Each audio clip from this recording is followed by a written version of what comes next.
bylaw officer, and then they All right, we're live. Apparently I have bad sound, so Brian is gonna rig you guys the funny story while he eats his dinner, and I'll try to fix this. I'd say it's more of a tragic story rather than a funny story. So yeah, Elon's going to restart. Elon, by the way, is a hero. He raced home from a comedy show, so I think I hope he dropped some funny jokes this episode. He raced home from a comedy show. He was out of breath, only to find me not there. Elon, you're back? You hear me okay? I can't hear you. What the hell? I meant restart your computer. So you can't hear me at all now? You can't hear? Nothing. All right, so I'll continue my story until Elon can really get in here. So we have neighbors, and they like to play music. They like to have band practice in the basement, which is very frustrating, and it's very loud, and we can hear them, and we can feel the bass. Wait, and Brian, identify. No, still nothing, Elon. Dave is saying in the chat room, sounds good. I don't know what you're saying. Oh my God. You're still talking, but I can't hear you. Look in the chat room. Me. Oh my God. Brian, it sound is fine. Brian is wrong. Okay, I'll read. This guy. What is? Oh, I got to plug in my headphones. So you know how. Oh God, we'll see what she is. Oh, all right. Wait. Well, we can interrupt. Brian's story, tagging my story, that I went to a comedy show that was scheduled for 5:30. It was Thomas Middleditch from Silicon Valley, Ben Schwartz. Middleditch is a really funny show. It's scheduled for 5:30. It doesn't start till 6:30. What? I've had plenty of time to make an 8 o'clock podcast. All right, Brian, can you hear me now? Yeah, but you're still doing the double talk thing. Okay, I'll start my computer. Yeah. That sucks. I have all these. That's what you should have done in the first place.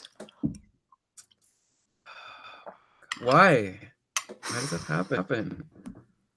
Okay, bye. So Brian, you can do your story now. My story is awful, and I'm a bad storyteller, but okay.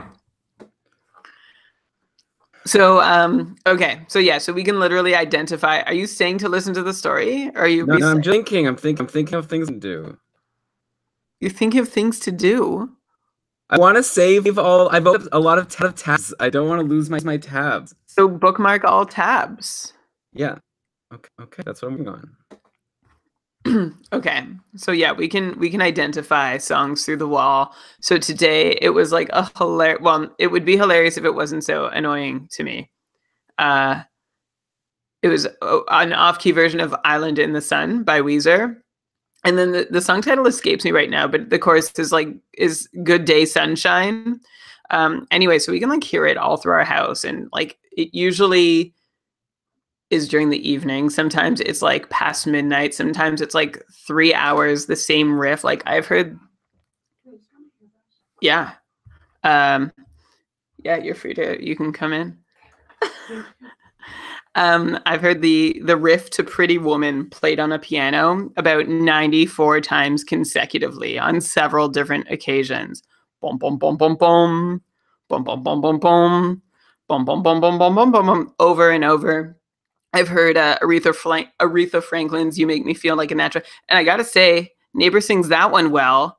I think they were also she calls herself a musician. I feel like she gets hired to play in restaurants that have a bluesy vibe, but the band is never the actual attraction. It's just come and drink here. Oh, and there's live music tonight by an unnamed band. So I feel like they got called to do an Aretha Franklin tribute when Aretha Franklin died, and same with Chuck Berry. The fact that I know this much about the music they play, though, is the reason why lately we've been growing pretty tired of the music. So as many of you know, I have a 4-month-old daughter who's almost 4.5 months now. And you can hear the bass notes and feel it in her room.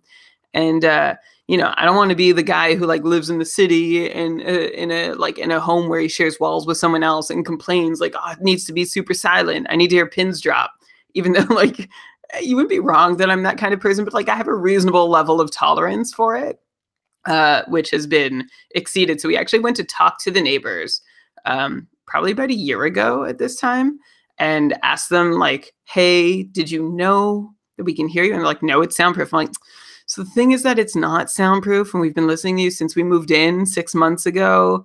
And then like they actually started like crying. I don't know if this is too much info to share about. I don't care. They don't care about me. Why should I care about them? They like started sobbing and like said they've been through like some rough stuff in a relationship or what. I'm like, okay, whatever I can do to help, just know that. And like, can we agree that maybe the music can stay down?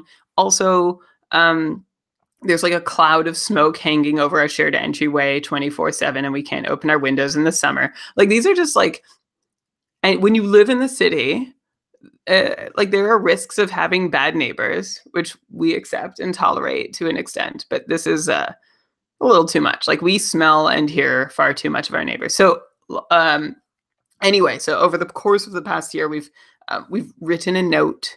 We've went over to talk. I've said, we have an asthmatic in the house. Somebody's pregnant. Like, can you guys just like help us out? And it was like essentially a big like F you. And then it was like a okay, maybe. And then it was like an F you again. So that put us in a position where we started calling bylaw a couple of weeks ago.